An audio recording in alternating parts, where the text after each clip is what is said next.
नमस्ते, मैं कंचन गुप्ता आज आपको अष्टम ज्योतिर्लिंग, 8वें ज्योतिर्लिंग के विषय में एक बहुत रोचक कथा सुनाऊंगी। ये ज्योतिर्लिंग त्र्यंबकेश्वर भारत में गौतमी तट पर है और गौतमी तट गोदावरी नदी के उद्गम स्थान ब्रह्मगिरि ब्रह्म पर्वत के निकट गोदावरी तट पर बसा है। ये ज्योतिर्लिंग त्र्यंबकेश्वर मुंबई अर्थात बॉम्बे प्रांत के महाराष्ट्र के नासिक जिले में नासिक पंचवटी से 18 मील दूर है। त्र्यंबकेश्वर ज्योतिर्लिंग के प्रादुर्भाव के विषय में एक बहुत सुंदर रोचक कथा है। एक बार उस प्रांत में अनावृष्टि के कारण अकाल पड़ गया। धरती सूख कर फटने लगी। लोग भूखे प्यासे मरने लगे। कुछ लोग दूसरे प्रांत में चले गए। ये सृष्टि का अनर्थ देखकर गौतम ऋषि ने महान तप किया। वरुण देव को, जल के देवता को प्रसन्न करके वर्षा का आह्वान किया और उस प्रांत में उचित वर्षा हुई और पुनः वे प्रांत हरा भरा हो गया। गौतम ऋषि सप्त ऋषियों में एक महान ऋषि हैं। उनकी धर्म पत्नी धर्मपरायण अति सुशील सुंदर पत्नी का नाम अहिल्या है। हम सब इस कथा को जानते हैं कि इंद्रदेव ने गौतम ऋषि का रूप धर के गौतम ऋषि की अनुपस्थिति में गौतम ऋषि के आश्रम में प्रवेश किया और अहिल्या को अपनी वासना का शिकार बनाना चाहा, परंतु अहिल्या ने उसे पहचान लिया। इतने में गौतम ऋषि नदी से स्नान करके अपने आश्रम में जब वापस आए तो उन्होंने अपने ही रूप में किसी को अपने आश्रम से बाहर निकलते देखा और अपनी पत्नी पर शक करते हुए अपनी पत्नी अहिल्या को पत्थर बन जाने का श्राप दे दिया।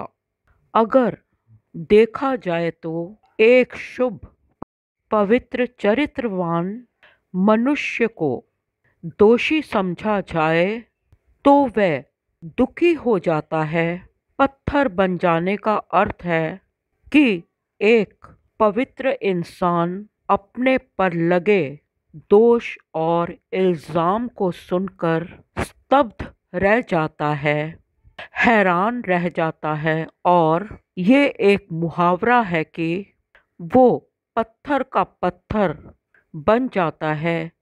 पत्थर बनना अर्थात स्तब्ध रह जाना।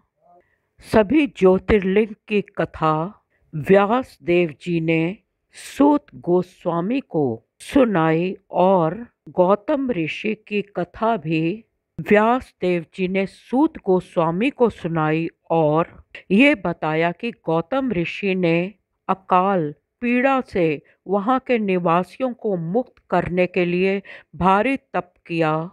गौतम ऋषि के परोपकारी स्वभाव और तप से प्रसन्न होकर वरुण देव ने गौतम ऋषि को 1 हाथ गहरा गड्ढा खोदने का आदेश दिया और उस गड्ढे में दिव्य अक्षय जल को भर दिया। यह स्थान दिव्य तीर्थ माना गया जो गौतम ऋषि के नाम से प्रसिद्ध हुआ। यहाँ किया अनुष्ठान, दान, होम, तप, देव पूजन, पितरों का श्राद्ध अक्षय पुण्य देने वाला हुआ। गौतम ऋषि और अहिल्या से अन्य ब्राह्मणों की स्त्रियां बहुत ईर्ष्या करने लगी। कैसी विडंबना है कि इस संसार में जो परोपकारी है, भला है, उससे भी लोग ईर्ष्या करते हैं। जो स्वयं ऋषि कहलाते थे और गौतम ऋषि के आश्रम में रहते थे, गौतम ऋषि के आश्रम में आश्रय पाते थे, उन्हीं गौतम ऋषि के विरुद्ध ऋषियों की पत्नियों और ऋषियों ने घोर पाप किया। ऋषि गौतम की निंदा करनी शुरू कर दी और गौतम ऋषि को ही उनके आश्रम से निकाल देने का पूर्ण प्रयास किया। उन गौतम ऋषि से प्रतिस्पर्धा की जिनके तप बल से अनावृष्टि और अकाल का निवारण हुआ। गौतम ऋषि और अहिल्या दोनों पवित्र आत्माओं से अन्य ब्राह्मणों की स्त्रियों को बहुत ईर्ष्या होने लगी और गौतम ऋषि का अनिष्ट करने के लिए उन्होंने गणेश जी की पूजा की। गणेश जी ने प्रकट होकर कहा कि उन्हें ईर्ष्या से युक्त इन ऋषियों और उनकी कपटी कुटिल पत्नियों का फल देना होगा, परंतु गणेश जी ने इन कपटी स्त्रियों और ऋषियों का समर्थन नहीं किया। ऐसे पुण्यवान गौतम ऋषि और अहिल्या के ही आश्रम में रहने वाले उनसे द्वेष करते थे। जैसे कोई जिस थाली में खाए उसी में छेद करे, जिसके घर रहे उसी का अनादर करे। ये आज हमारे समाज में घर घर हो रहा है।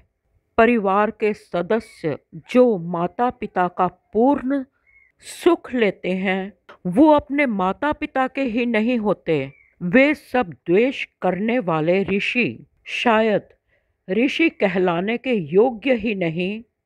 जो सदस्य अपने परिवार को कष्ट दें, द्वेषी हों, वो अपने कहलाने के लायक ही नहीं। और यह दुर्व्यवहार पाप सतयुग से होता आया है। एक मंथरा ने राम और सीता सूर्यवंश की इस पीढ़ी को दुख देने में कोई कमी नहीं रखी, परंतु आज तो हर घर में एक नहीं कई मंथराएं हैं। उन कपटी आश्रित ऋषियों ने और उनकी पत्नी ऋषि पत्नियों ने ऋषि गौतम और अहिल्या को उन्हीं के आश्रम से निकलवा दिया और गौतम और अहिल्या दूसरे प्रदेश में चले गए।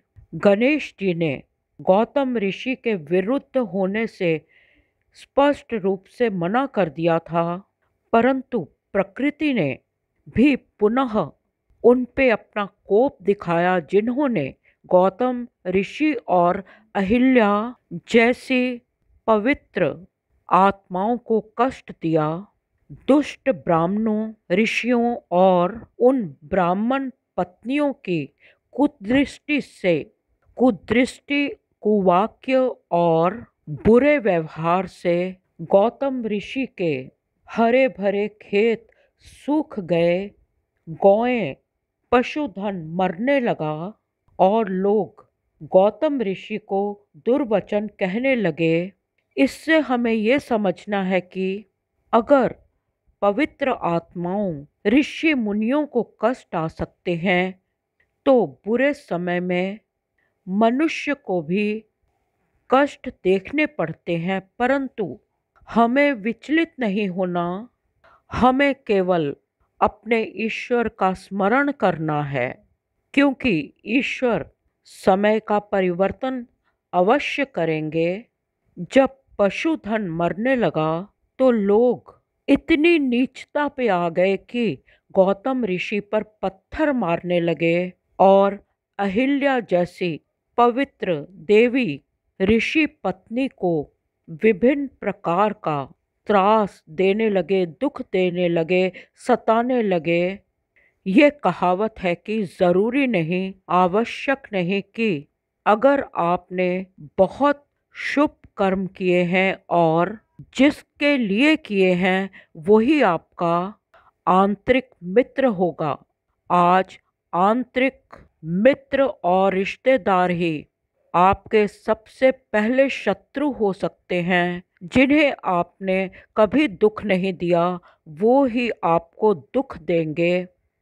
इसके लिए आप तैयार रहें।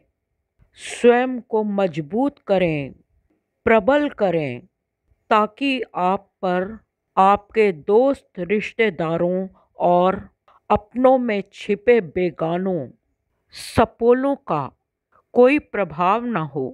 ये समझें कि आपने सपोलों को दूध पिलाया है और वो आपको डसेंगे, परंतु आप में क्षमता होनी चाहिए कि आपने अपनों के विषघात और दंश का क्या उपाय करना है, क्या औषध आपके पास हो जिससे अपनों के दंश का निवारण हो, वो दवा है, उन्हें परे कर दें।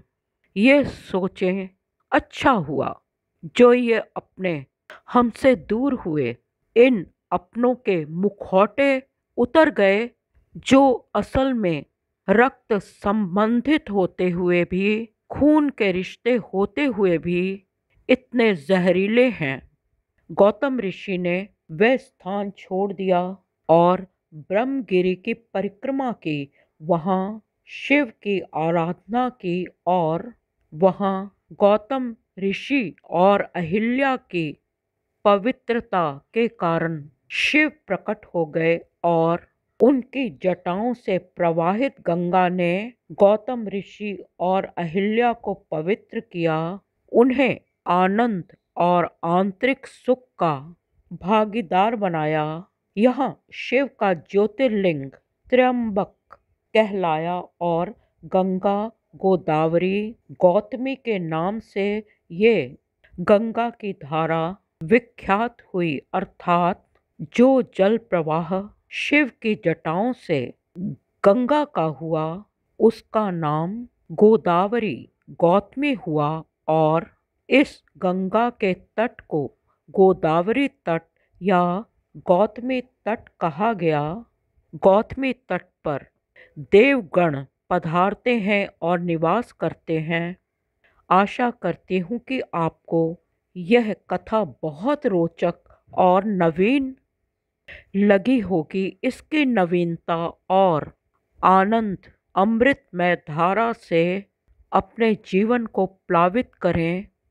ईश्वर के जिस रूप में आपका मन लगता है वही रूप आपका इष्ट देव है।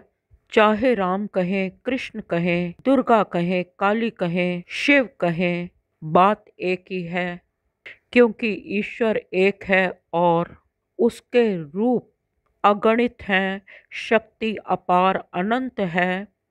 कृपया ईश्वर पर विश्वास करें। आशा करती हूँ कि भविष्य में भी आप मेरे प्रयास को पसंद करेंगे। इस कथा को सुनने के लिए बहुत बहुत धन्यवाद, धन्यवाद, धन्यवाद।